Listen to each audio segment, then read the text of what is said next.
Seigneur, je t'invite pour écouter la parole éternelle, car c'est l'heure du choix. C'est l'heure du choix. C'est l'heure du choix. C'est l'heure du choix.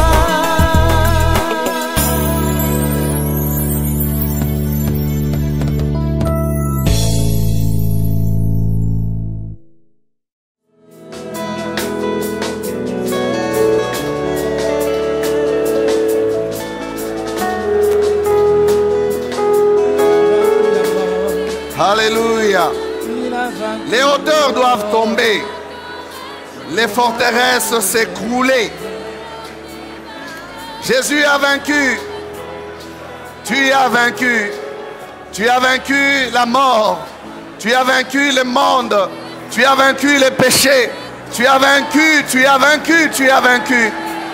Les hauteurs s'écroulent. Les forteresses s'écroulent. Les hauteurs tombent parce que tu es vainqueur.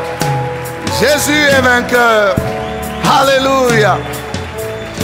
Gloire te soit rendue ce matin.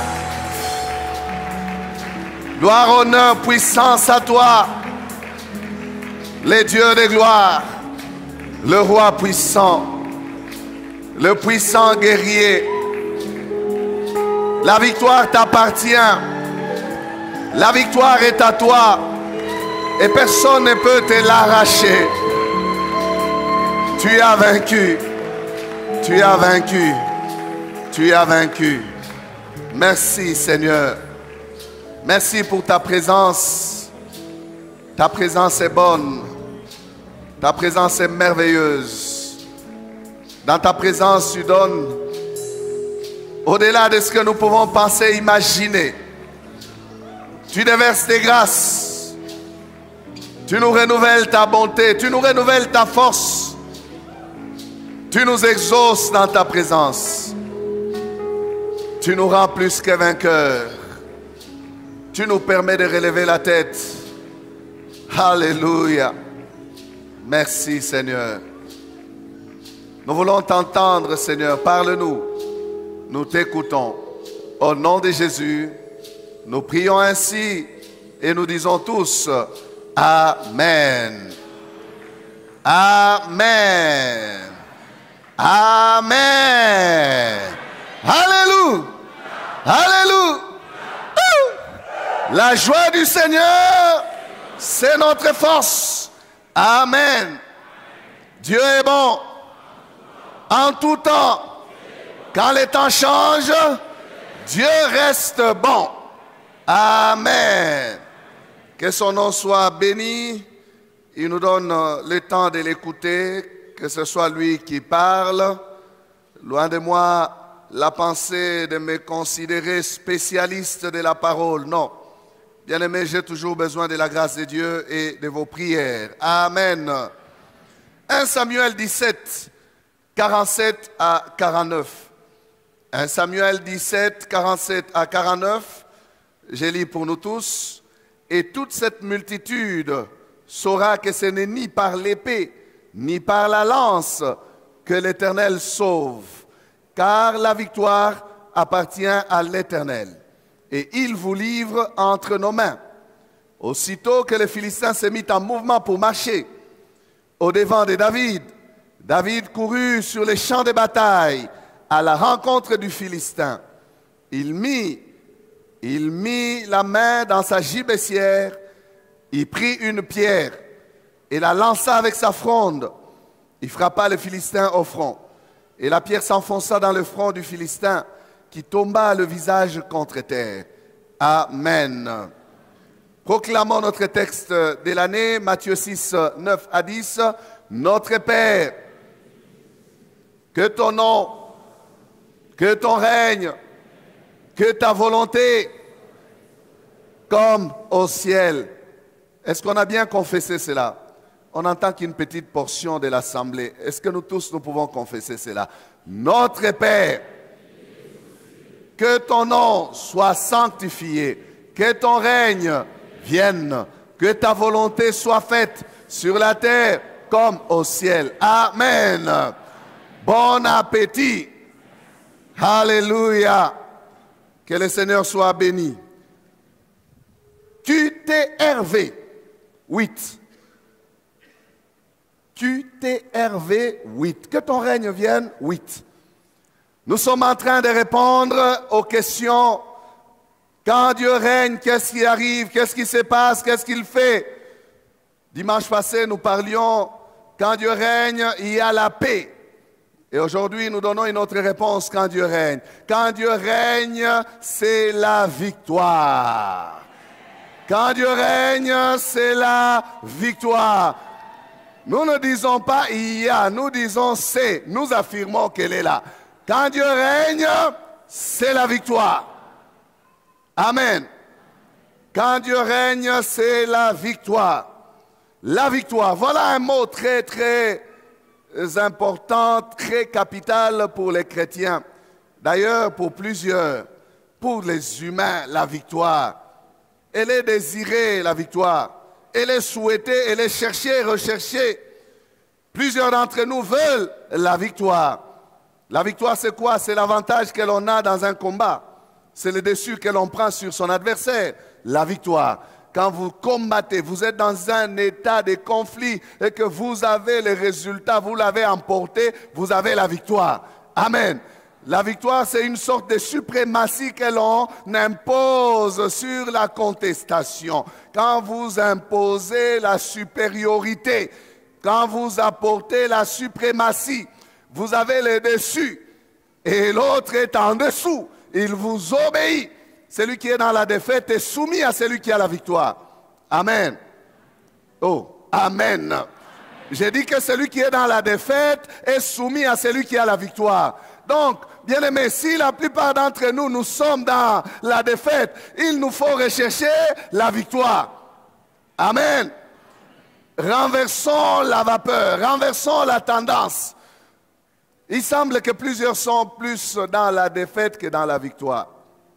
Voilà pourquoi il y a des pleurs. Voilà pourquoi les gens sont vagabonds, à gauche, à droite, à la recherche de la victoire. En principe, ce n'est pas parce qu'ils sont dans la défaite, mais pour plusieurs, c'est parce qu'ils sont dans l'ignorance qu'ils sont champions. Et ça, c'est l'erreur de beaucoup de personnes, de beaucoup de chrétiens.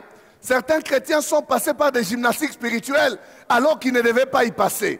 Parce que se sentant dans la défaite, alors qu'ils n'étaient pas dans la défaite. Ils sont allés chercher la délivrance.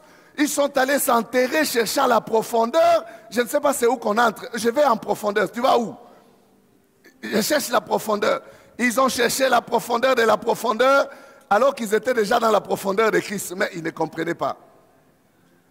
C'est tout simplement un état mental négatif qui fait que plusieurs chrétiens ne comprennent pas. Ils sont comme les enfants d'Israël sur le terrain avec Goliath ou contre Goliath. C'était Israël qui était en guerre. Et Dieu était avec Israël. Mais aucun de ceux qui étaient là n'avait l'état que David avait. L'état mental, la mentalité des champions. Personne n'avait ça. Quand les Goliaths, les géants s'avançaient, tout le monde fuyait. Il était devenu le sujet de leur massolo, de leur conversation.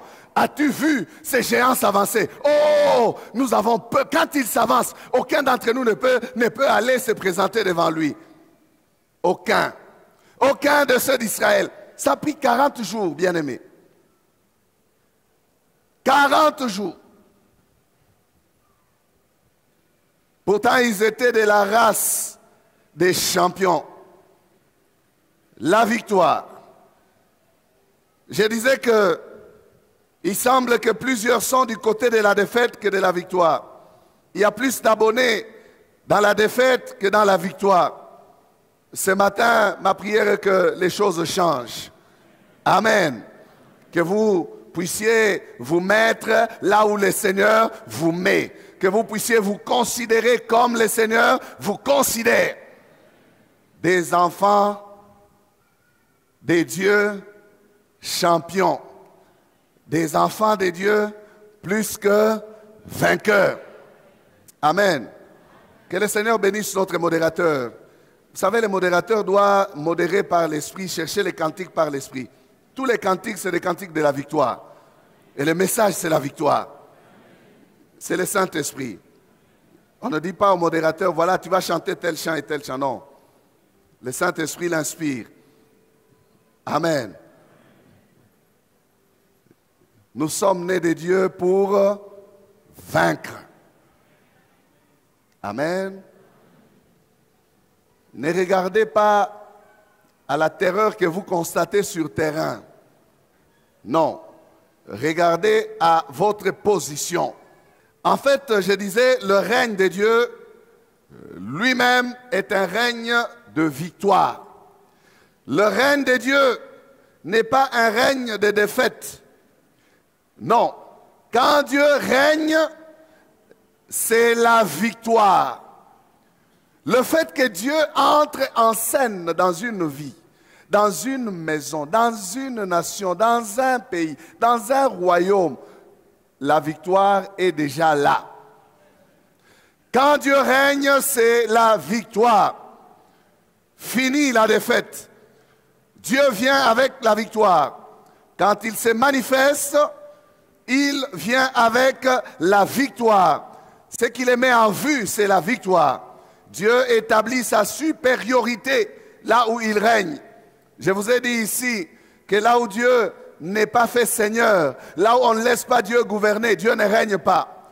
Dieu refuse d'avoir juste une position d'honneur.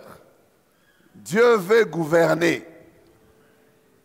Il ne veut pas régner dans l'honneur seulement. Oh non, tu es Dieu, ça s'arrête là. Non, il faut, quand il règne, quelque part, qu'il exerce aussi le pouvoir de son règne. Amen. Je disais ici il y a quelque temps que lorsque Dieu prend le contrôle d'une vie, il prend aussi le contrôle de tous les ministères de souveraineté de cette vie-là. Il prend le ministère de la défense à sa charge. Vous devez couper les câbles, vous devez enlever les fétiches, vous devez vous confier dans la sécurité de Dieu. Amen. Vous n'avez pas besoin de garder les câbles alors que vous vous êtes mis sous le règne de Dieu. Non. Dieu veut contrôler la défense de votre vie. Dieu veut contrôler les finances de votre vie. Vous n'avez pas besoin de vous faire corrompre parce que vous avez des enfants pour lesquels il faut payer les minervales. Non. Quand Dieu règne dans votre vie, vous devez vous attendre à Dieu. Parce qu'il est Jéhovah, Jireh. Il prend le ministère des finances de votre vie. Oh, est-ce que je parle à quelqu'un? Ne gardez pas le ministère des finances. Vous continuez à vous débrouiller, à voler, à tricher, à tromper pour faire de l'argent alors que vous dites que Dieu règne sur votre vie. Ne faites pas de Dieu un dirigeant d'honneur, des protocoles, à venir couper des rubans seulement. Quand il y a des grandes choses qui se sont faites, vous dites c'est Dieu qui a fait alors que vous vous êtes débrouillé en cachette. Non. Dieu veut prendre le contrôle. Dieu n'a pas besoin d'un premier ministre dans son gouvernement. Dieu est le chef du gouvernement. Oui. Oui, oui. Dieu n'a pas besoin d'un assistant. Il n'a même pas de directeur de cabinet, Dieu. Non. Dieu est souverainement établi. Comme chef, il dirige. S'il ne dirige pas, il ne règne pas. Même là où on l'a pris de force pour dire, viens nous aider dans les combats, donne-nous la victoire. Comme Dieu ne régnait pas dans leur vie. Je parle des fils d'Élie. Ils vivaient dans le péché. Ils n'honoraient pas Dieu. Ils servaient sans Dieu. Les jours où ils ont eu besoin de Dieu, ils ont voulu que Dieu soit leur défenseur sur le terrain. Ils ont amené l'arche. Dieu a combattu? Non. Si vous ne le laissez pas régner, il n'interviendra pas non plus. Ils ont poussé des cris. Les Philistins ont tremblé. C'était aussi les Philistins. Oh, qu'est-ce qui se passe? Dieu est descendu. To baby. Les Philistins ont dit to baby. Mais Dieu a refusé d'entrer. Regardez cette histoire de victoire, bien-aimée. Israël, lorsqu'il était avec Dieu, Israël était vainqueur, champion.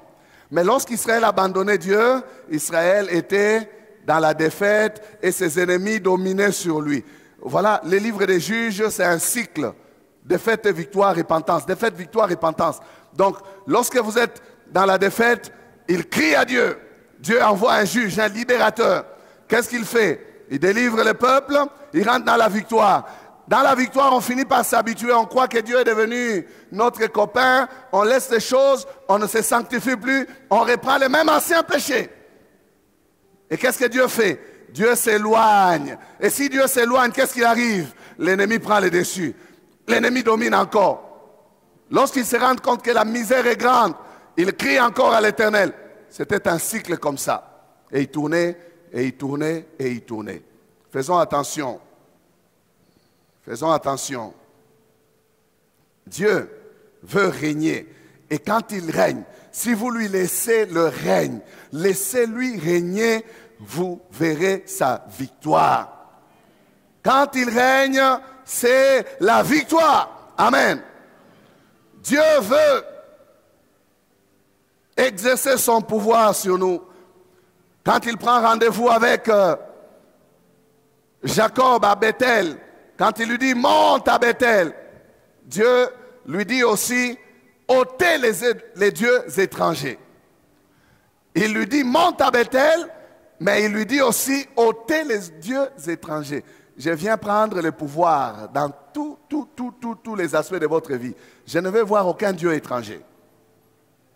Amen. Ôtez les dieux étrangers. Quand il arrive à se révéler à Gédéon dans Juge, première mission qu'il confie à Gédéon, c'est quoi? Renverse l'autel des Baals. Renverse l'autel des Baals qui appartient à ton père. Renverse ça. Tu ne peux pas m'inviter moi à régner et tu gardes cette histoire-là. Renverse. Et puis à la place, qu'est-ce qu'il dit? À la place, monte l'autel pour l'Éternel. Amen. Fais-moi de la place. Je viendrai combattre pour vous. Quand on place Dieu dans la maison des Dagons, on prend l'arche, on la met à côté des Dagons. L'arche a refusé de combattre sur terrain. Mais là, dans la maison des Dagons, là, Dieu regarde et dit, comment est-ce que moi, Dieu, à qui appartient la victoire, on va me placer avec un assistant? C'est comme si nous composons, nous faisons alliance, Dagon et moi. C'est vrai que je suis dans la maison des Dagons. C'est vrai que je suis dans son terrain. Mais il faut que je montre à ces gens ici que c'est moi qui domine. Ils reviennent le lendemain, ils trouvent Dagon visage contre terre, Dieu debout. Ils se sont étonnés, ils disent non, non, il y a eu un vent qui s'est passé, quelque chose s'est passé.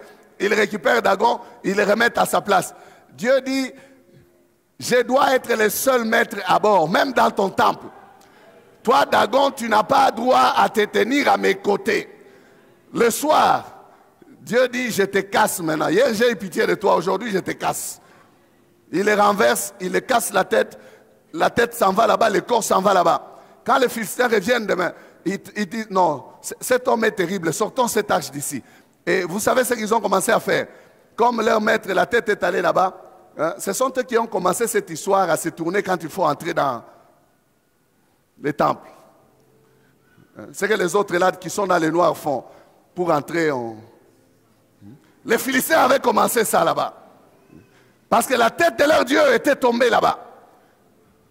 Bien aimé, je parle du règne de Dieu. Là où Dieu règne, c'est la victoire. C'est la victoire.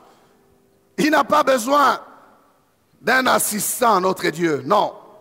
Pas besoin d'un adjoint. Alors, ce jeune homme David nous apporte, bien aimé, une leçon pour ce jour.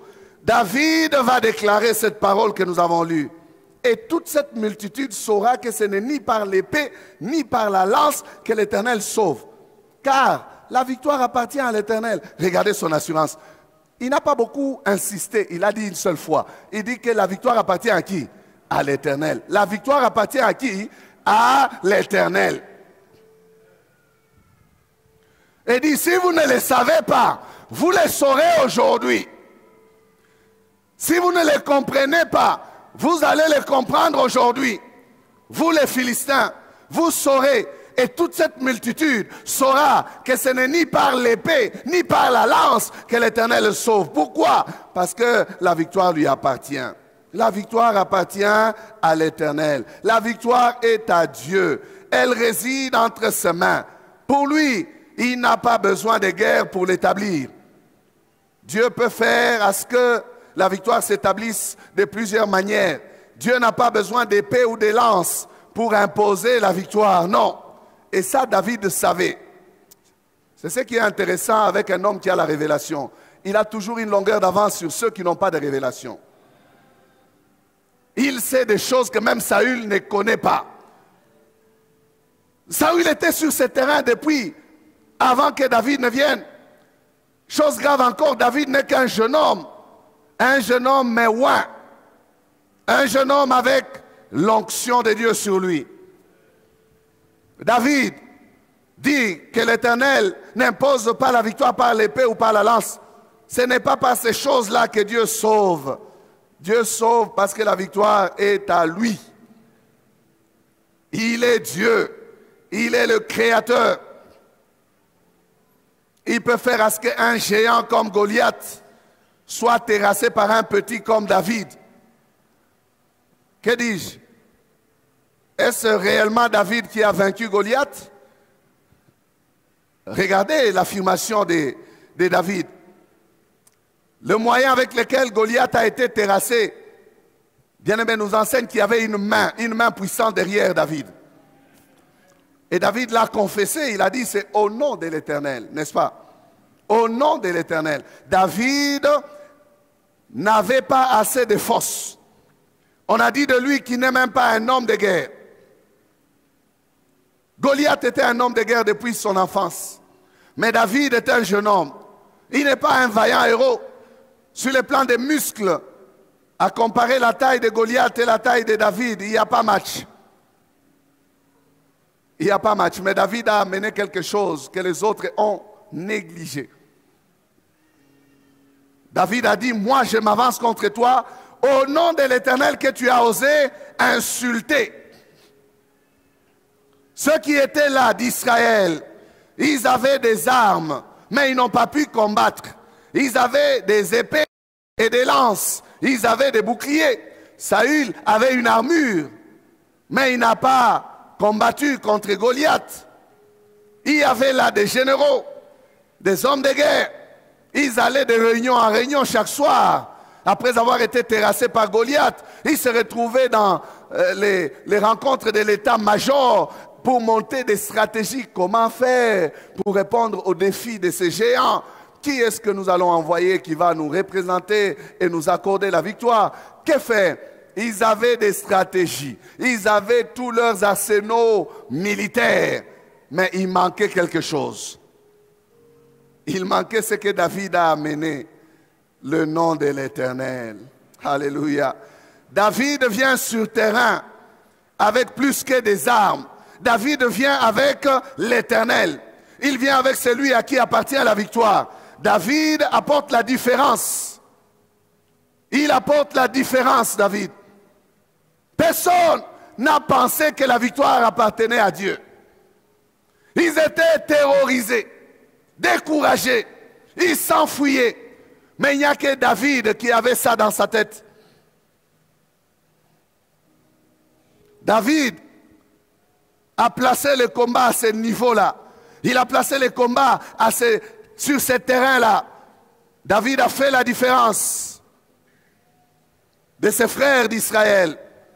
Il a parlé de l'Éternel. L'Éternel. Alléluia. L'Éternel. David ne s'engage pas, mais il engage l'Éternel. Amen. David ne se présente pas. Il ne se présente pas. Il présente l'Éternel. David refuse même de prendre l'armure de Saül, se contentant de l'armure de son onction. Oui, mais ton amen est faible. Hein? Il refuse de prendre l'armure de Saül, se contentant de l'armure de son onction. David avait d'autres armes que les armes conventionnelles. David avait le nom de l'Éternel avec lui. Il avait le nom de l'Éternel. Il a placé le combat à ce niveau-là. Bien-aimé, David a mis le combat sur le terrain spirituel. Il a dit aux Philistins que ce n'est pas contre moi que tu combats, mais tu combats contre l'Éternel des armées que tu as osé insulter.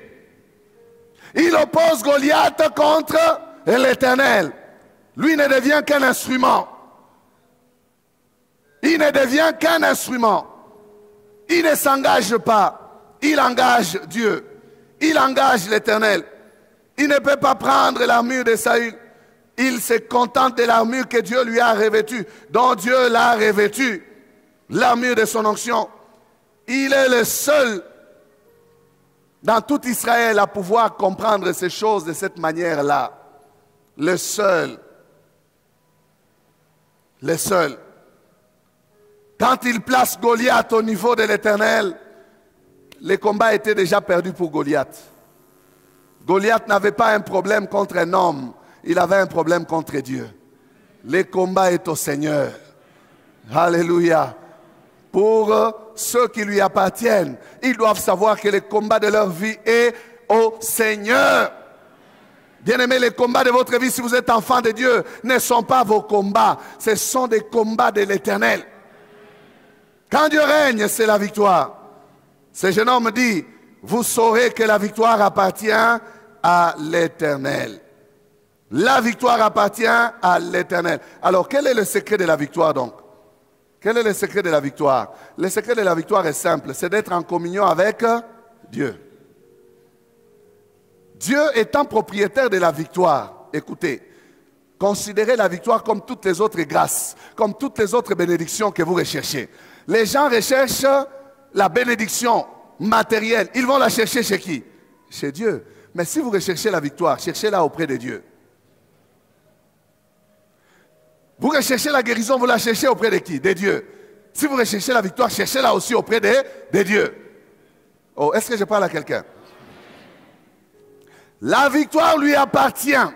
Autant l'Éternel donne la bénédiction, autant l'Éternel donne la guérison, autant l'Éternel élève, autant l'Éternel accorde la victoire.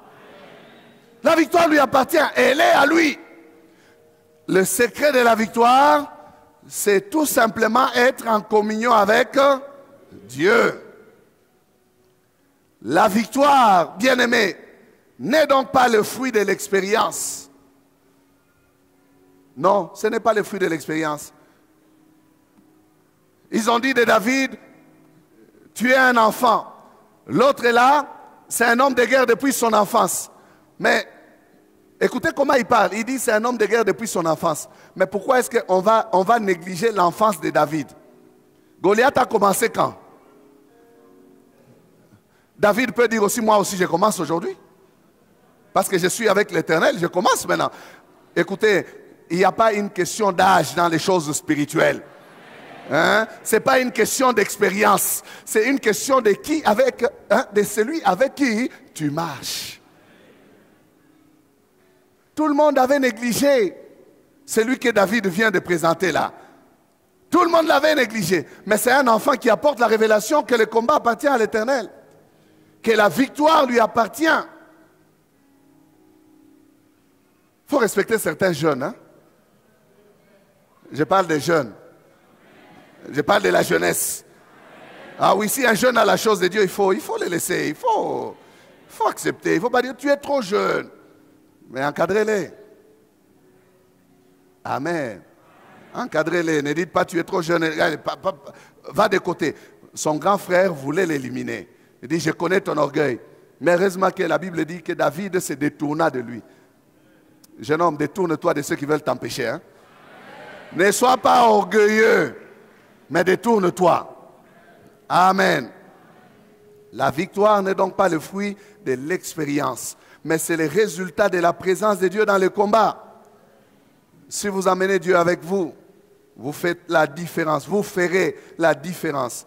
La victoire n'est donc pas dans les grands nombres de chevaux ou de chars. La victoire n'est pas dans les biceps, dans la taille de Goliath. Non. La victoire est avec l'Éternel. La victoire n'est pas dans la force ou la puissance, dans les stratégies, non. La victoire est avec l'Éternel.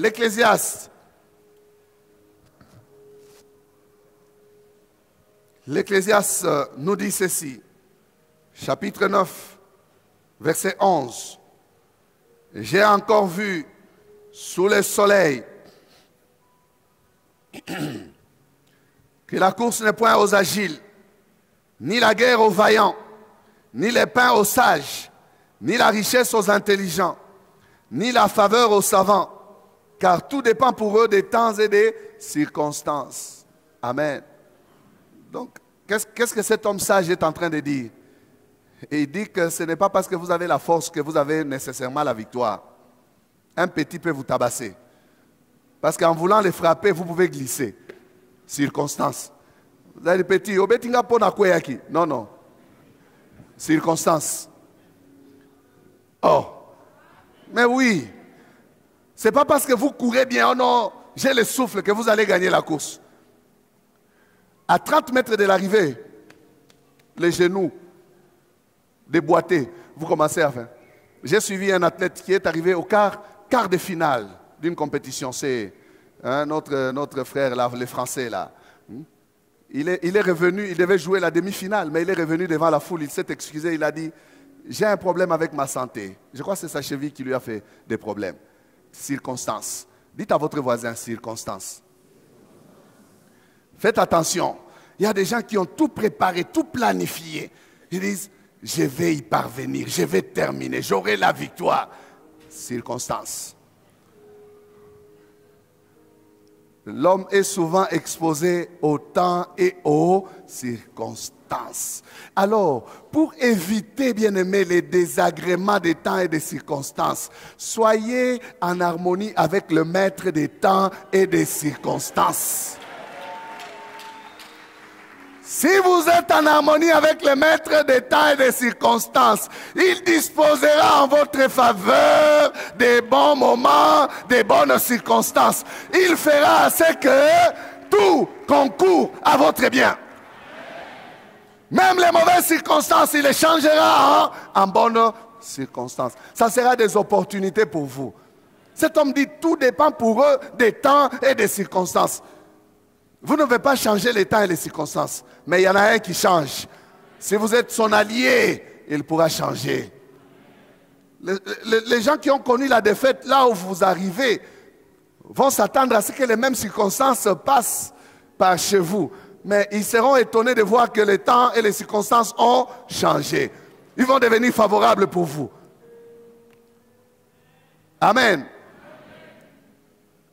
Alliance avec le maître des temps et des circonstances. Le psalmiste dit ceci, Psaume 20, versets 7 à 9.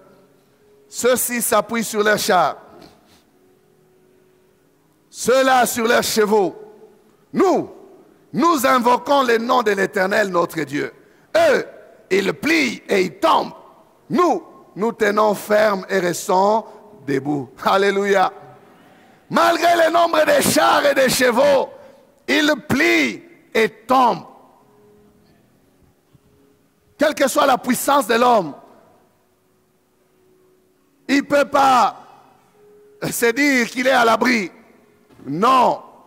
Il finit par plier et tomber si l'Éternel veut le faire plier et tomber.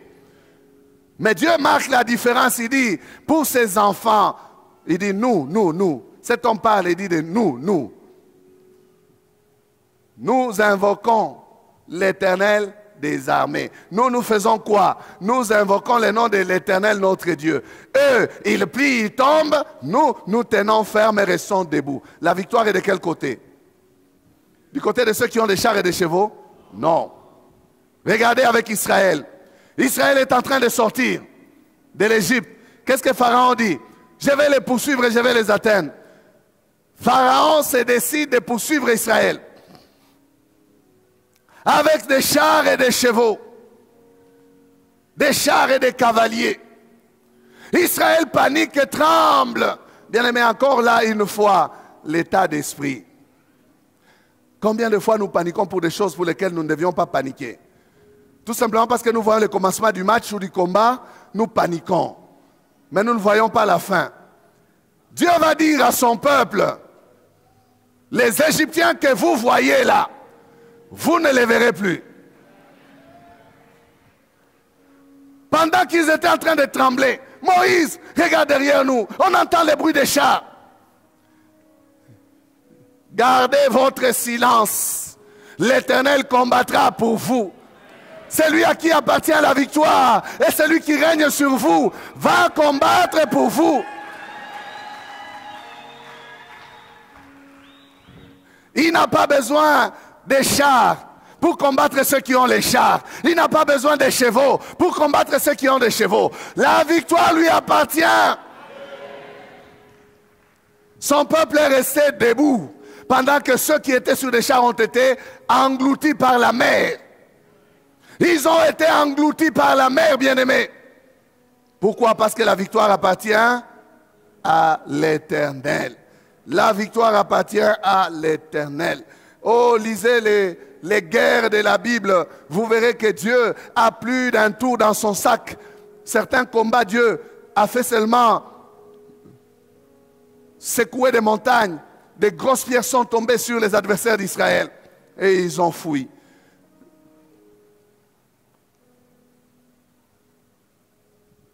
Dans l'Apocalypse, il y a un combat où on parle du souffle de sa bouche. Il anéantira ses ennemis par le souffle de sa bouche. Regardez les stratégies de Dieu. Il n'a pas besoin de l'épée, il n'a pas besoin des chars. Même le souffle de sa bouche. Pourquoi? C'est lui le propriétaire de la victoire. Vous avez des combats? Ne craignez pas. Si vous appartenez à l'Éternel, ne craignez pas. Alléluia. Qui peut combattre Dieu et le vaincre? La victoire appartient à l'Éternel. Si quelqu'un s'engage dans un combat contre Dieu, il est déjà perdant.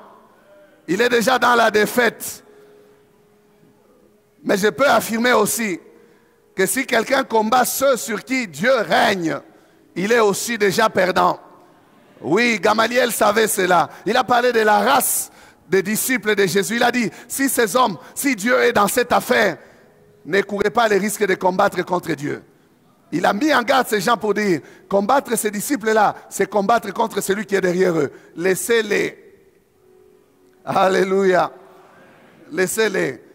Bien souvent, hein, quand vous êtes dans des combats, même au travail, là où vous êtes, riez seulement de celui qui vous combat. Parce qu'il ne sait pas qui il combat. Les combats qu'il déclenche contre votre vie, oh, est-ce que je parle à quelqu'un? Risque de l'emporter lui-même. Oui. Les combats qu'il déclenche là, risque de l'emporter lui-même. Il y a des gens que vous pouvez combattre et vous avez l'assurance que vous dites, je peux arriver au bout. Mais si vous combattez un enfant de Dieu, sachez que vous êtes déjà perdant. Je suis très sérieux quand je dis ces choses. Ne courez pas les risques de combattre la race de ceux qui sont invincibles. Il y a une race de personnes qui sont invincibles. C'est de cette race qu'appartenait Josué. Josué, Dieu lui dit ceci. Josué 1,5. Il lui dit, nul ne tiendra devant toi tant que tu vivras. Écoutez le secret. Je serai avec toi, comme j'ai été avec Moïse. Je ne te délaisserai point, je ne t'abandonnerai point. Donc si vous commencez à combattre Josué, vous êtes fou. Dieu lui a dit, nul ne tiendra devant toi. Non, non, j'ai dit ceci. Dieu lui a dit, nul ne tiendra devant toi. Donc celui qui vient se tenir devant toi, yo Josué, Sarananga, Josué, Josué. Yo Josué. Quelle sera sa fin? Il se retrouvera KO. Nul ne tiendra devant toi. Bien-aimé, même de nos jours, il y a une race des enfants de Dieu à qui Dieu dit cette parole. Nul ne tiendra devant toi. Nul. Quand il dit nul, c'est nul. Bourré. Nul ne tiendra devant toi. Il ne dit pas Josué, tu es spécial. Non, il dit je serai avec toi. Voilà le secret. Je serai avec toi. Je serai avec toi. Aucun roi, c'était des rois. Josué n'était même pas roi. Aucun roi n'a tenu devant Josué. Josué les bâtit tous. Une trentaine de rois. Lisez la Bible, vous verrez ces choses. Il les bâtit tous. Aucun n'a tenu devant lui. Pourquoi? Dieu était avec Josué. Il y a une race, bien-aimée, des hommes invincibles. Jérémie 1,19. Dieu dit à Jérémie, alors qu'il n'est qu'enfant, il tremble quand Dieu l'appelle. Dieu dit, ils te feront la guerre, mais ils ne te vaincront pas. Car, écoutez, toujours le secret qui accompagne. Non, Jérémie, en toi-même, tu n'as même pas de paquets, de biceps, pas d'expérience. Car, je suis avec toi pour te délivrer, dit l'Éternel. Quel est le secret? La présence de Dieu. Je suis avec toi pour te délivrer. Dieu dit, Jérémie, il y aura des guerres contre toi. Des guerres, tu connaîtras. Mais la défaite, jamais. Tu connaîtras des guerres.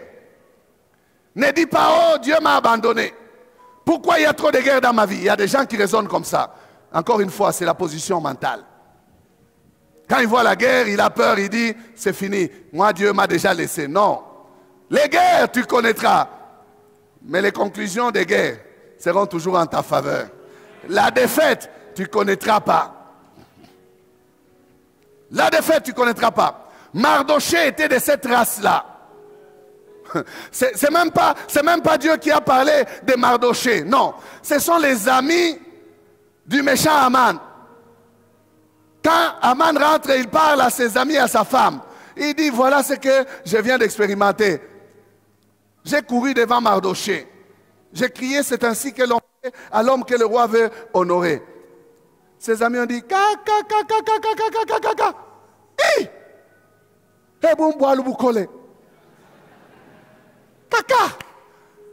Si cela t'est arrivé, ça n'annonce pas quelque chose de bien.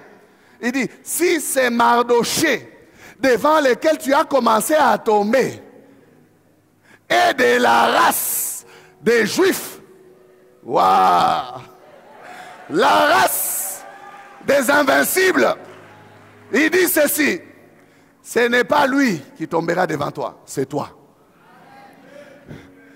Bien-aimé, il faut avoir des amis comme ça, qui ont la révélation, qui peuvent te stopper. En principe, cet homme devait arrêter les affaires ce jour-là pour dire, j'arrête. Non, non. Lui va se décider et dire, non, cette fois-ci, je passe au niveau supérieur. Je prépare un poteau, je vais aller demander la tête de cet homme. Et on a déjà prophétisé sur toi que si il est de la race des invincibles, ce n'est pas lui qui tombera, c'est toi. La potence qu'il a préparée, qui est monté dessus? C'est lui-même. Je disais ici à quelqu'un que ceux qui te combattent préparent eux-mêmes leur fin.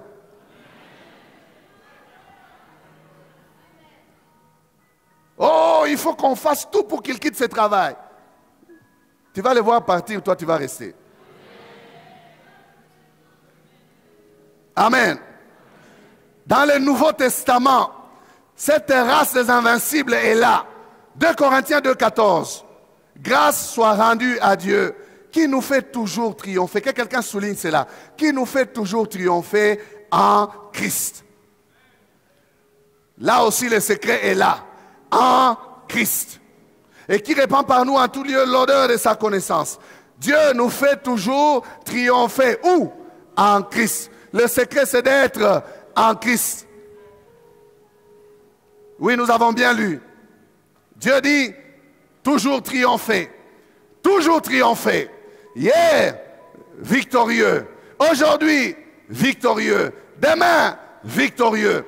Qui nous fait toujours triompher.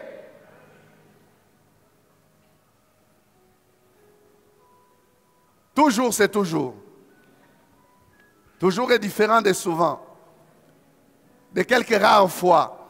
Alors j'ai parlé de notre mentalité, bien-aimés. Nous devons acquérir la mentalité des champions. Dieu nous fait toujours triompher. Non, il nous fait toujours triompher. Dieu ne nous fait pas triompher quelquefois, non. Toujours. Nous sommes de la race des champions. Pourquoi? Car appartenant au propriétaire de la victoire, Dieu nous fait toujours triompher. Posons cette question que la Bible pose. Romains 8, 31. Écoutez la question. Que dirons-nous donc à l'égard de ces choses? Si Dieu est pour nous, qui sera contre nous? Réponse à donner à cette question. Si Dieu est pour nous, qui sera contre nous? Quelle est la réponse? Pourquoi donner cette réponse de dire personne? Parce qu'il n'y a personne qui peut combattre contre. Il n'y a personne. Ni les diables, ni les démons, ni les sorciers. Oh! Personne! La seule réponse à donner, c'est personne. Si Dieu est pour nous, qui sera contre nous? Personne. Si personne ne peut être contre nous, hein, bien-aimé, pourquoi est-ce que tu vis comme si tu étais perdant? Si personne ne peut être contre nous, malgré ceux qui nous combattent, considérons comme s'il n'y a personne qui soit contre nous, parce que Dieu est pour nous. Vivons comme des champions, à la mentalité des champions. Amen. Personne. Là aussi, c'est le secret. Tu veux que personne ne soit contre toi? Quand on dit qui sera contre nous, ça veut dire qui peut commencer quelque chose et arriver à renverser ce que Dieu est en train de faire pour nous? Il faut très bien comprendre la Bible. Ce n'est pas qui sera contre nous, c'est-à-dire tu n'as plus d'opposants. Non. Même quand ils se tiendront debout, ils n'arriveront pas à changer ce que Dieu est en train de faire parce que Dieu est pour toi. Si Dieu est pour toi, personne ne peut changer ce que Dieu est en train de faire pour toi et avec toi. Personne. C'est le secret. Que Dieu soit pour toi. Amen. Ne tombe pas dans le contraire. Hein? Le contraire est aussi vrai. Si Dieu est contre nous, qui sera pour nous? Répondez aussi à cette question-là. Qui sera pour nous? Personne. Quand Dieu a décidé de fermer, qui va ouvrir? Le diable? Il ne saura pas. Personne. Donc en fait le secret c'est d'être avec Dieu. Que Dieu soit pour nous. Qu'il ne soit pas contre nous. C'est ce qu'il a fait contre Israël. Il s'est retiré. Les ennemis d'Israël prenaient le dessus. Ce n'est pas que les ennemis d'Israël étaient plus forts qu'Israël, non. Mais Dieu était contre Israël. Si Dieu devient contre toi, mon frère, tu es fini. Samuel a dit à ses enfants, c'est Samuel, non, Élie. Si un homme a un problème contre un homme, ça va encore, Dieu peut intervenir pour lui. Mais si un homme a un problème contre Dieu, qui interviendra pour lui? Personne. Personne. Le secret, bien-aimé, est dans la communion que nous devons avoir avec Dieu. Le secret est dans l'entretien de cette communion. Ayons une bonne communion avec le Seigneur. La victoire sur le terrain va s'imposer automatiquement. Certaines fois, on n'a pas besoin de sortir des muscles, non. On a besoin que de se cacher dans le rocher. Comme les Damans, peuple sans puissance, mais qui se cachent dans les rochers. Le rocher les protège. Et sur le terrain, ils sont en sécurité. Amen.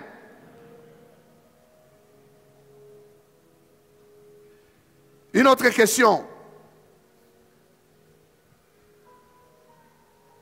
Une question de savoir les terrains sur lesquels nous voyons la victoire de Dieu se manifester. Nous disons quand Dieu règne, c'est la victoire. Cette victoire se manifeste comment et où? Sur quel terrain? Parce que vous pouvez sortir de cette salle, vous dites, quand Dieu règne, c'est la victoire. Mais dans quel domaine? Comment? 4 domaines que j'ai sélectionnés. Premièrement, sur le monde.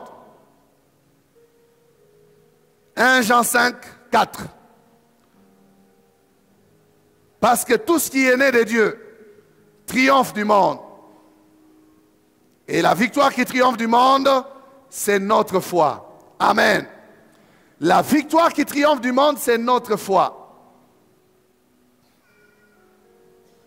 Jésus nous rassure, sa victoire dans ce monde. Tout ce qui est né de Dieu. Les cantiques disaient, je suis né de Dieu. N'est-ce pas? Tout ce qui est né de Dieu triomphe du monde. Le monde comme principe de vie, de direction. Ce système qui met Dieu hors de lui. Un chrétien ne se laisse pas conduire par le monde, par la pensée du monde, l'influence du monde. Tout ce qui se passe dans le monde, non. Un chrétien, c'est quelqu'un qui a l'intelligence renouvelée. Il ne se met pas dans la moule du monde. Voilà pourquoi, bien-aimés, nous ne devons pas nous laisser entraîner à tout vent des choses qui font succès dans ce monde. Regardez les succès du monde, ils changent. Aujourd'hui, c'est telle chose, demain, c'est une autre, après-demain, c'est une autre. Les gens sont toujours changeants. On change de forme, on change de figure, on change de... Pourquoi? Parce que le monde bouge. Nous ne pouvons pas être sous cette influence-là. Nous qui sommes nés de Dieu, nous triomphons du monde. Et la victoire qui triomphe du monde, c'est notre foi. J'ai parlé de la mentalité des champions. David, quand il approche sur ce terrain-là, il sent d'abord une colère. Qui est cet incirconcis qui ose insulter? Donc il entend un langage païen, mondain, qui l'énerve. Parce qu'il n'est pas capable d'accepter que ce système-là s'impose sur Israël. Les chrétiens de nos jours sont devenus très tolérants. Très tolérants. On avale tout ce que le monde nous propose. On vit comme des païens, comme des mondains. On veut que nos enfants soient comme des païens, des mondains. Pourtant, tout ce qui est né de Dieu triomphe du monde. Sur le terrain de l'influence, de la manière de conduire nos maisons, nos vies, nous devons imposer la victoire de Dieu. Et la victoire qui triomphe du monde, c'est notre foi. Nous qui croyons, bien-aimés, nous avons d'autres valeurs que ceux qui ne croient pas. Est-ce que je parle à quelqu'un?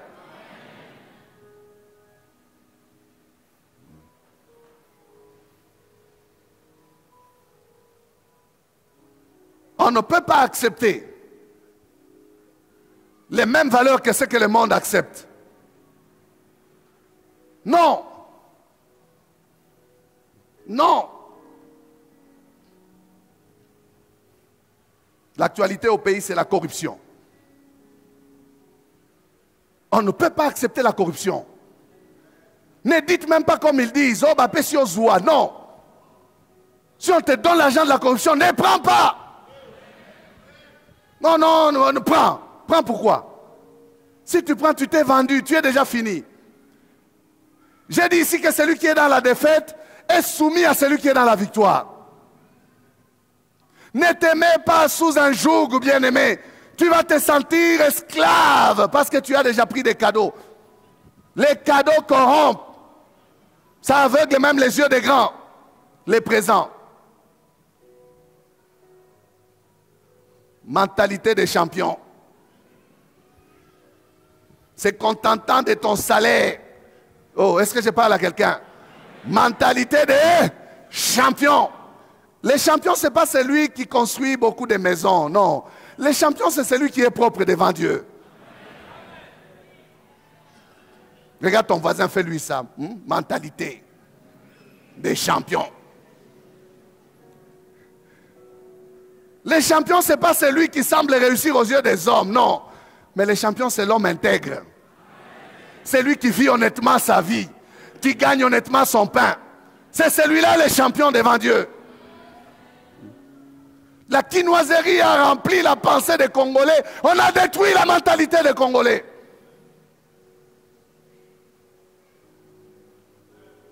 C'est l'homme qui brille qui est bien. Non, frère. Vous pouvez ne pas briller, apparemment briller, mais spirituellement briller.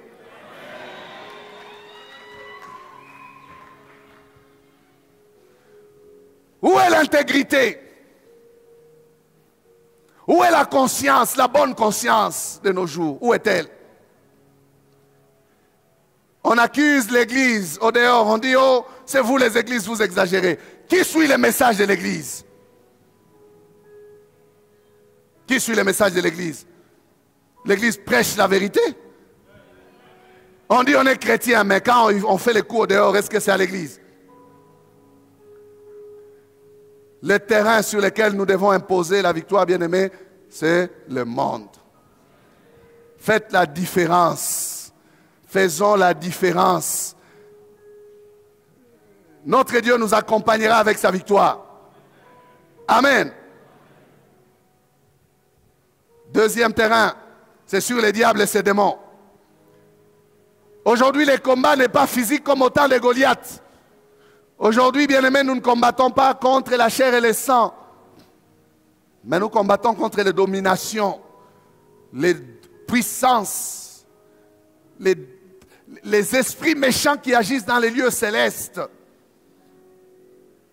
Nous n'engageons plus de guerre à la manière d'Israël, des combats corps à corps. Non, mais le combat pourtant il est toujours là, sauf qu'il est devenu spirituel. Amen. Ephésiens 6 nous dit, revêtez-vous de toutes les armes. Il dit, bien-aimés, fortifiez-vous dans la force toute puissance de Jésus-Christ.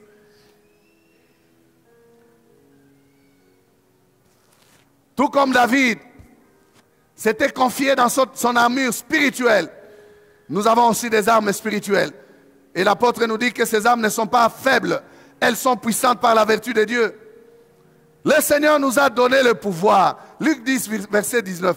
Voici, je vous ai donné le pouvoir de marcher sur les serpents et les scorpions et sur toute la puissance de l'ennemi. Et rien ne pourra vous nuire. Amen.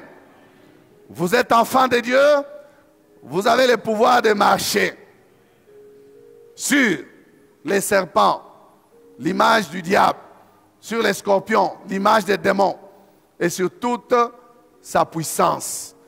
Amen. Le Seigneur dit ailleurs, dans Marc 16, il dit, voici les miracles qui accompagneront ceux qui auront cru. Ceux qui auront cru. À mon nom, ils chasseront les démons. Il nous a donné le pouvoir. Pourquoi vous craignez les sorciers de votre village? Pourquoi vous craignez les sorciers? Alors que vous êtes plus que vainqueurs. Troisième terrain. Les épreuves. Les épreuves. Il y en a qui pensent que les situations difficiles qui surgissent dans leur vie sont là pour les emporter. Pourtant, il y a des situations que Dieu provoque. Il provoque des situations pour faire éclater sa gloire. Tenez ferme dans les épreuves parce qu'il n'y a aucune épreuve qui viendrait à vous sans que vous ne soyez victorieux de cette épreuve-là. Avec l'épreuve, Dieu vous donne aussi les moyens de vous en sortir. Romains 5, versets 3 à 5, bien plus. Excusez. Bien plus. Nous nous glorifions même des afflictions, sachant que l'affliction produit la persévérance. La persévérance, la victoire dans l'épreuve. Et cette victoire, l'espérance. Prenez 3 et 4. 5 nous dit, l'espérance ne trompe point, n'est-ce pas? Parce que l'amour de Dieu est versé dans nos cœurs par le Saint-Esprit. L'épreuve ne va pas nous emporter, non. Mais l'épreuve va nous amener à la manifestation de la victoire de Dieu. Si nous persévérons dans l'épreuve, la persévérance va produire la victoire dans l'épreuve. Tenons bon, bien-aimés. Il y a des gens qui ne font que se plaindre. J'ai pris, mais rien ne marche. Et si c'est Dieu qui t'éprouve, tiens bon, ne lâche pas. Sa victoire va t'accompagner. Amen. L'épreuve ne nous enlèvera pas la victoire. Elle est au service de la victoire. Être éprouvé n'a jamais signifié être abandonné. Non. Regardez des hommes comme Paul. Paul n'a pas eu une vie facile. Il a été dans beaucoup d'épreuves. Paul a connu beaucoup de tribulations, beaucoup de persécutions. Mais j'aime ce qu'il dit à Timothée, il dit, l'Éternel m'a délivré de toutes. Dieu l'a délivré de toutes ses épreuves, de toutes ses difficultés. Dieu n'a jamais dit que ses enfants ne connaîtront pas des situations difficiles. Mais Dieu nous a montré le terrain, le secret de la victoire. Dieu a dit, même lorsque tu passeras par les feux, je serai avec toi. Il dit, il ne te consumera point. Tu vas traverser des grandes eaux. Elles ne vont pas te submerger, car je serai avec toi. Dieu nous montre le secret. En principe, les chrétiens ne doivent pas craindre la guerre, le combat, non. Les chrétiens devaient se frotter les mains quand ils sont en difficulté pour dire c'est une occasion pour que la gloire de Dieu se manifeste. Mais c'est ce que nous faisons. Non, nous gémissons. Nous disons Seigneur, jusqu'à quand? Seigneur, jusqu'à quand? Mais Paul l'a fait cela. Paul a dit je me plais. Pourquoi? Parce qu'il m'a dit que lorsque tu es faible, c'est alors que tu es fort. Dieu n'a pas dit que tu ne connaîtras pas des moments difficiles, non. Mais Dieu t'a rassuré d'être avec toi dans ces moments difficiles. Et qu'est-ce qui fera la différence de ces moments difficiles-là?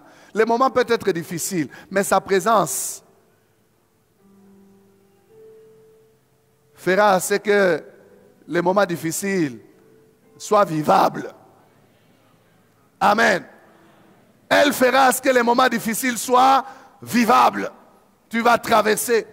Israël pouvait crier, c'est pour mourir à ce désert, dans ce désert. Oh Moïse, c'est pour ça que tu nous as fait sortir. Mais Israël ne savait pas. Quel était le projet de Dieu? Qu'ils meurent au désert? C'était qu'ils accèdent à la terre promise. Mais comme ils ont été incrédules, ils sont morts au désert. Faites attention, bien-aimés. Il y a des épreuves que vous pouvez vaincre, mais vous-même, par manque de mentalité de champion, vous vous laissez écraser. Ce n'est pas parce que vous ne comprenez pas ce que Dieu est en train de faire qu'il faut douter de ce que Dieu fait. Je répète, ce n'est pas parce que vous ne comprenez pas ce que Dieu est en train de faire qu'il faut douter de ce que Dieu fait. Ayez foi en Dieu. Croyez. C'est là que se passe le combat. Soyez forts mentalement. Amen. Laissez Dieu conduire et vous arriverez au bon port. Vous arriverez au bon port. Il dit, je vous ai éprouvé au désert. Mais regardez, est-ce que vos vêtements se sont usés? Est-ce que vos sandales ont été cassées? Non. Est-ce que vous avez manqué de quoi manger? Non. Mais pourquoi vous étiez incrédule? Dieu s'est même énervé. Il dit, tous ceux qui ont vu ma gloire depuis l'Égypte, ils ne vont pas entrer. Ils ne vont pas entrer. C'est comme si j'ai travaillé en vain. J'ai fait des miracles en vain. Je vous donne des preuves que je suis avec vous. Manuel est avec vous. Je suis là. Au lieu de me croire, vous murmurez, vous boudez contre moi. Beaucoup de chrétiens sont comme ça. J'ai dit qu'ils ne vivent pas dans la mentalité des champions parce que ils ne connaissent pas qui ils sont. Ils ne connaissent pas quelle est leur position. Faites attention, frère. Quand Dieu règne, c'est la victoire. Dieu ne nous abandonne pas. Quand nous passons par des épreuves, il est avec nous. Amen. Et Dieu n'enlève pas les difficultés de nos vies. S'il règne sur nous, ces difficultés deviennent des moments pour lui, des occasions pour lui pour se glorifier. Quatrième terrain, le terrain des circonstances difficiles. Face aux dangers, dans les maladies, dans les problèmes de finances, dans des situations de mariage, des fiançailles, des choses de la vie de tous les jours. C'est un terrain propice. Ces choses auxquelles nous aspirons. Je distingue ces choses des épreuves. Les épreuves, ce sont des situations créées par Dieu. Mais il y a des choses auxquelles nous nous aspirons. Je vais commencer une entreprise, je vais entreprendre, je vais me marier, je vais me fiancer, je vais trouver du travail, je vais atteindre tel et tel autre objectif. Des choses là, les choses là, des circonstances de la vie. Lorsqu'elles sont difficiles et compliquées, ce sont des terrains appropriés pour que Dieu nous manifeste sa victoire. Amen. Pour que Dieu nous manifeste sa victoire. L'apôtre Paul appelle toutes ces situations, ces circonstances, toutes ces choses-là, il les appelle toutes ces choses. Romains 8, verset 7. Écoutez ce qu'il dit. Romains 8, verset 7. Excusez. Mais dans toutes ces choses, nous sommes plus que vainqueurs par celui qui nous a aimés. Il dit quoi? Dans toutes ces choses. Alléluia. Dans toutes ces choses. Quelle est la position que Dieu nous donne? Oh, est-ce que je parle à quelqu'un? Mais réponds-moi, non? Quelle est la position que Dieu nous donne dans toutes ces choses? Plus que vainqueur. Il ne dit même pas vainqueur, il dit plus que vainqueur. Voilà ce que tu es. Tu es plus que vainqueur. Je suis plus que vainqueur. Amen. Nous n'avons même pas engagé le combat. Nous sommes dans ces choses-là, mais nous sommes plus que vainqueurs. Par nous-mêmes? Non, par celui qui nous a aimés. C'est qui? Jésus. Le secret, c'est quoi? Être en Jésus. Nous ne sommes pas forts. Pourtant, nous sommes plus que vainqueurs. Ça veut dire que le travail qu'il a accompli, il l'a fait pour nous. Les bénéfices de ce travail-là, c'est nous qui devons en jouir. Nous sommes plus que vainqueurs. Quand une chose se présente devant toi, regarde-la avec la mentalité des champions. Dis, toi tu viens là, tu ne sais pas que tu es en face d'un plus que vainqueur. Qui es-tu devant Zorobabel, toi la grande montagne là? Tu seras aplani. Amen. Tu seras aplani. Qu'est-ce qu'il nous reste à faire? C'est sur qui Christ règne. Ceux qui sont en Christ ne peuvent que confesser comme l'apôtre Paul l'a fait. 1 Corinthiens 15, verset 57, il dit, « Mais grâce soit rendue à Dieu qui nous donne la victoire par notre Seigneur Jésus-Christ. » Dieu nous donne quoi? Dieu nous donne quoi? Est-ce que c'est comme des vainqueurs que vous répondez? Dieu nous donne quoi?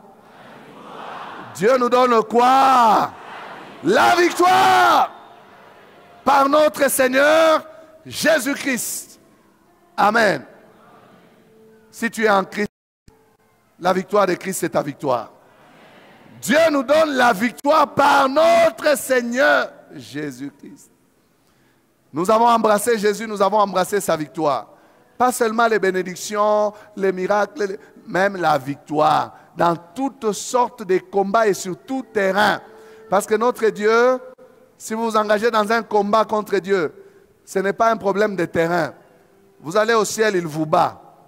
Sur terre, il vous bat. Dans la mer, il vous bat. Dans le visible, il vous bat. Dans l'invisible, il vous bat. Parce que la victoire appartient à Dieu. Baissons la tête.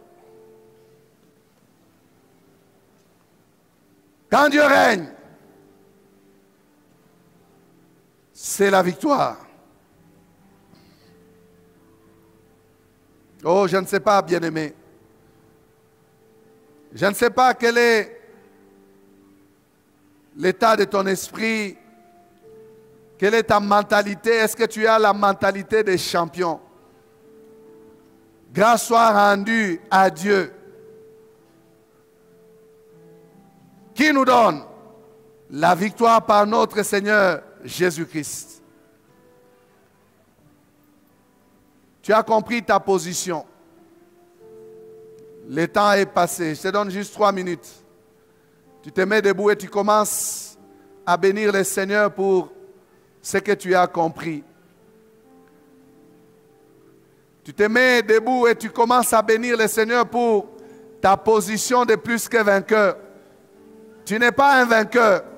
Tu es un plus que vainqueur. Tu jouis de la victoire des choses pour lesquelles tu n'as pas combattu. Tu bénéficies des victoires des choses que tu n'as pas combattues. Bénis le Seigneur. Bénis-le maintenant. Commence à lui dire merci. Parce que tu es plus que vainqueur.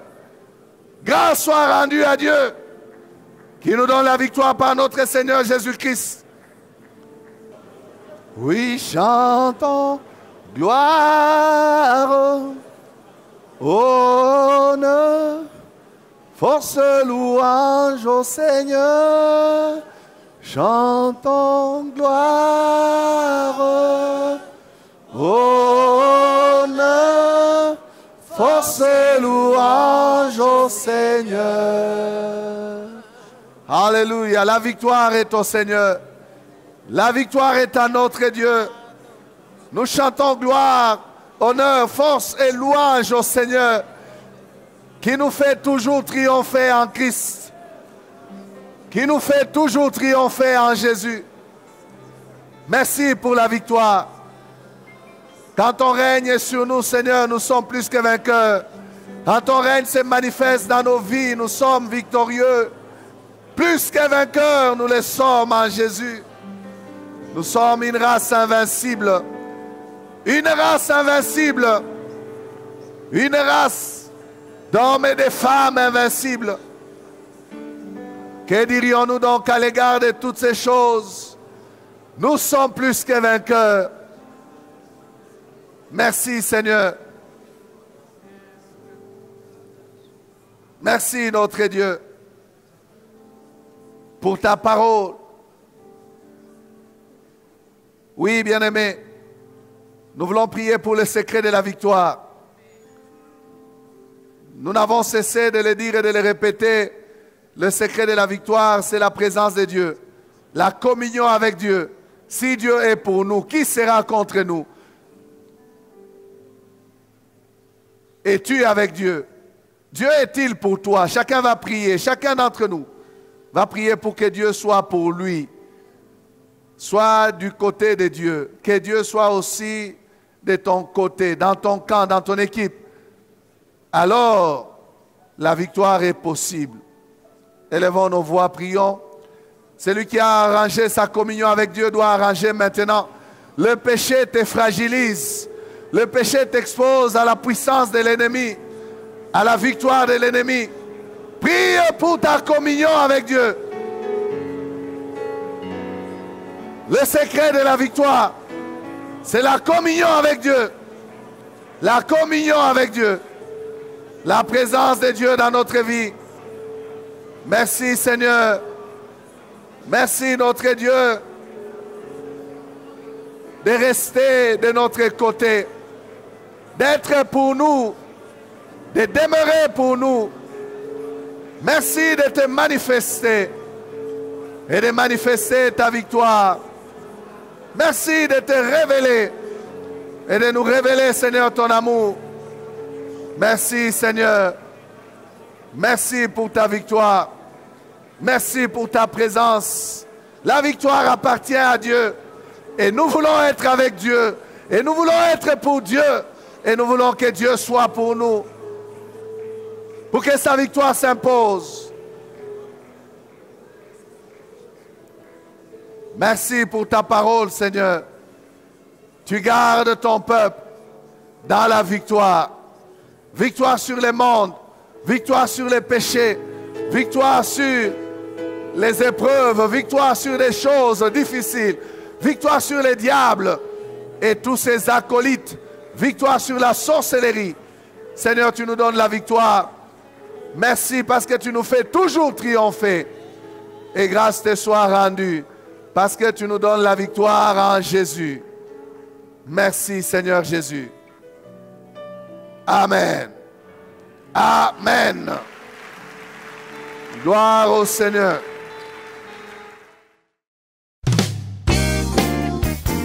Bien-aimés, nous vous remercions d'avoir suivi ce message et nous prions pour que la grâce du Seigneur continue à agir dans votre cœur et que le message puisse apporter des fruits pour lesquels Dieu l'a envoyé chez vous. Nous voulons juste vous encourager à vous qui n'avez pas encore donné votre vie à Christ, à faire cette prière avec nous maintenant et à faire cette prière avec un cœur ouvert et une décision venant de votre cœur. Vous pouvez juste prier avec nous maintenant en répétant ces paroles après moi et en disant ceci. Seigneur Jésus, je t'ouvre mon cœur, je te donne ma vie. Sois mon Seigneur et mon Sauveur. Pardonne mes péchés, Seigneur. Inscris mon nom dans ton livre de vie. Je m'abandonne à toi. Que le Saint-Esprit m'aide à te suivre et à te servir. Merci pour la nouveauté de vie et merci pour, Seigneur, au Dieu de gloire, l'obéissance à ta parole que tu crées en moi. Parce que c'est toi qui crées le vouloir et le faire. Selon ton bon plaisir. Je te dis merci. Amen. Que Dieu vous bénisse parce que vous avez pris la décision de devenir chrétien et de vous engager à suivre Jésus et à les servir. Vous pouvez nous contacter au numéro qui apparaît à l'écran et nous serons toujours disposés à répondre à vos questions, à vos préoccupations. Nous sommes là pour vous servir et nous serons aussi heureux d'avoir un temps de prière avec vous dans nos installations 6 avenue Kasavubu, Sandoa, à l'église La Parole Éternelle, ici à Lumbashi. Que Dieu vous bénisse, que sa grâce et sa paix soient dans vos maisons. Au revoir, nous vous aimons.